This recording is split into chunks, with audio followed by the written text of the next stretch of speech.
আপনাদেরকে এই প্রতিবাদ সমাবেশের আরও কিছু তথ্য আপনাদেরকে জানানোর চেষ্টা করব। আমাদের আরেক সহকর্মী মোহাইমিনুল অপু তার সঙ্গে যুক্ত হওয়ার চেষ্টা করছি।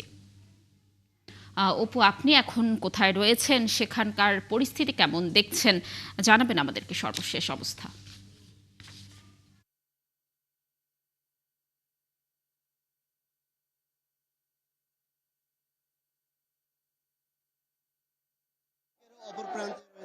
কিছুক্ষণ আগে কিন্তু এই শাহবাগ মোড়ে জুমার নামাজ শেষে এখানে মোনাজাত অনুষ্ঠিত হয়, সেখানে কিন্তু হাদির জন্য দোয়া প্রার্থনা করা হয়। এছাড়াও তারা যেটি বলছেন যে স্বাধীনতা ও সার্বভৌমত্বের প্রয়োজনে তারা ঐক্যবদ্ধ থাকবেন এবং দেশের যে কোনো সংকটে তারা এক হয়ে কাজ করবেন।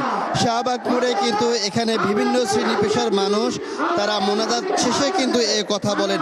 এই মুহূর্তে শাহবাগ মোড় কিন্তু স্লোগানে উত্তাল রয়েছে। তারা একদিকে যেমনি শোক প্রকাশ করছেন, অন্যদিকে হাদির মৃত্যুর পরে কিন্তু তারা ক্ষোভ প্রকাশ করছেন। তারা যেটি স্পষ্ট করে বলছেন যে এই হত্যাকাণ্ডের পিছনে আওয়ামী লীগ এবং ভারত যৌথভাবে কিন্তু তারা দায়ী এবং যতক্ষণ পর্যন্ত এই হত্যাকারীদের গ্রেপ্তার করা না হবে এবং দৃষ্টান্তমূলক শাস্তি দেওয়া না হবে ততক্ষণ পর্যন্ত তাদের এই আন্দোলন চলবে। জানেন যে আজকে সন্ধ্যায় কিন্তু হাদির মরদেহ বাংলাদেশে এসে পৌঁছানোর কথা রয়েছে। এরই গতকাল রাত থেকে যখন ওসমান হাদির মৃত্যুর ঘটনা গণমাধ্যম সহ সামাজিক যোগাযোগ মাধ্যমে এবং অফিসিয়ালি জানানো হয়, তারপরে কিন্তু বিক্ষুব্ধ জনতা, ছাত্র জনতা এবং দেশবাসী যে সকল জনসাধারণ মানুষ রয়েছেন তারা কিন্তু সড়কে নেমে আসেন। রাজধানী শাহবাগ সহ তারা দেশের বিভিন্ন প্রান্তে কিন্তু বিক্ষোভ করেন। শাহবাগে গতকাল রাতে তারা বিক্ষোভ করেছেন এবং আজকে সকাল থেকে এখন দুপুর 2টা পর্যন্ত তারা কিন্তু বিক্ষোভ অব্যাহত রেখেছেন। তবে এনসিপির আহ্বায়ক নাহিদ ইসলাম তিনি যেটি বলছেন যে এই তাদের যে সমাবেশ শাহবাগে সেটি তারা স্থগিত করেছেন এবং বিকাল 4টার সময় বাংলা মোটর তাদের কেন্দ্রীয় কার্যালয়ের অফিসের সামনে থেকে তারা বিক্ষোভ মিছিল করবেন। তবে এই মুহূর্তে এখানে যারা বিক্ষোভ করছেন এদের অধিকাংশই কিন্তু ইসলামিক নেতৃবৃন্দ, সাধারণ মানুষ, ছাত্র জনতা থেকে শুরু করে বিভিন্ন শ্রেণী পেশার মানুষ কিন্তু এই শাহবাগ মোড়ে অবস্থান করে তাদের বিক্ষোভ অব্যাহত রাখছেন। কিছুক্ষণ আগে কিন্তু জুমার নামাজ শেষ হয়েছে, তারপর তারা কিন্তু মোনাজাত করেন এবং হাদির জন্য দোয়া প্রার্থনা করেন।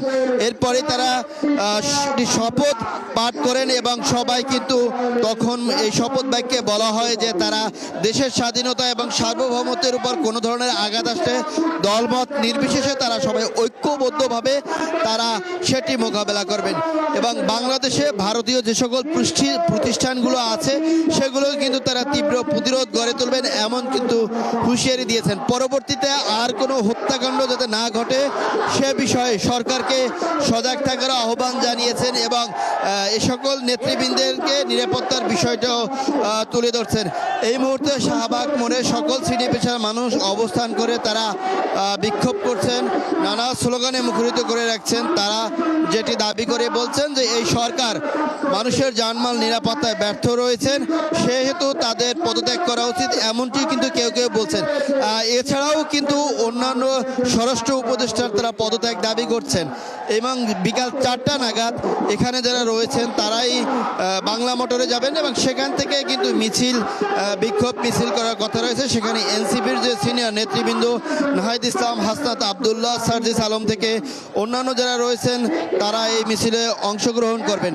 একদিকে আব্দুল হাদির মৃত্যুর পরে যেমনি শোক নেমে এসেছে তেমনি শোককে শক্তিতে রূপান্তর করে তারা এই বিক্ষোভ অব্যাহত রেখেছেন। যতক্ষণ পর্যন্ত এই অপরাধীদের গ্রেপ্তার করা না হবে ততক্ষণ পর্যন্ত তাদের এই বিক্ষোভ চলবে এমনটাই কিন্তু তারা বলছেন।